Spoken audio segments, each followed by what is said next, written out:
नमस्ते प्रणाम। हम आप सबके दुलारुआ छोट भाई प्रेम गगन।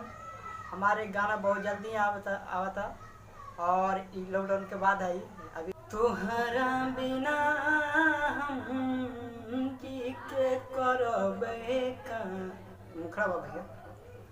तुहरा बिना हम जी के करबे का तनिका जहर के इंतजाम कोई जा। तुहरा बिना हम जी के करबे का तनिका जहर के इंतजाम कोई जा। तुहरा बिना हम जी के करबे का तनिका जहर के इंतजाम कोई दा। पिया घर जइहा जाके मंगिया सजइहा कोइल नई हर में जहवन साहबा भूल जइहा।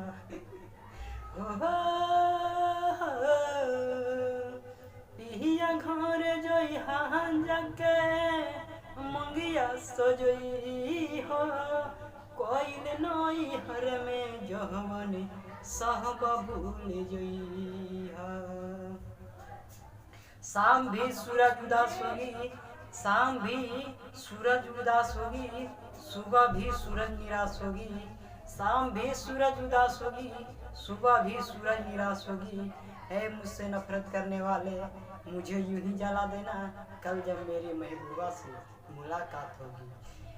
पिया घर जइहा जाके मंगिया सजइहा कोइल नई हर में जहवन साहबा भूल जइहा।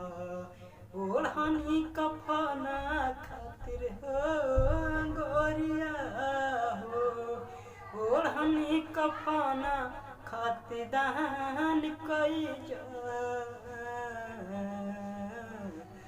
तुहरा बिना हम जी के करबे का तनिका जहर के इंतजाम कोई दा। तुहरा बिना हम जी के करबे का तनिका जहर के इंतजाम कोई जा।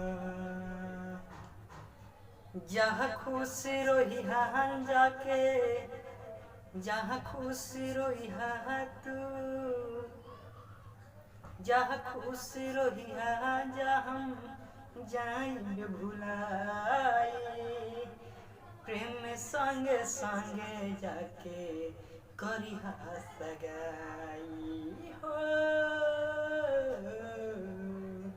जहाँ खुश रोही तू हम जाएंगे भुलाई। प्रेमी गगन से जाके करिहा सगाई। हरुण जाके हो गोरिया हो, हरुण निराला के जाने भूल जइहा। तुहरा बिना हम जी के करबे का तनिका जहर के इंतजाम कोई जा। तुहरा बिना हम जी के करबे का तनिका जहर के इंतजाम कोई जा।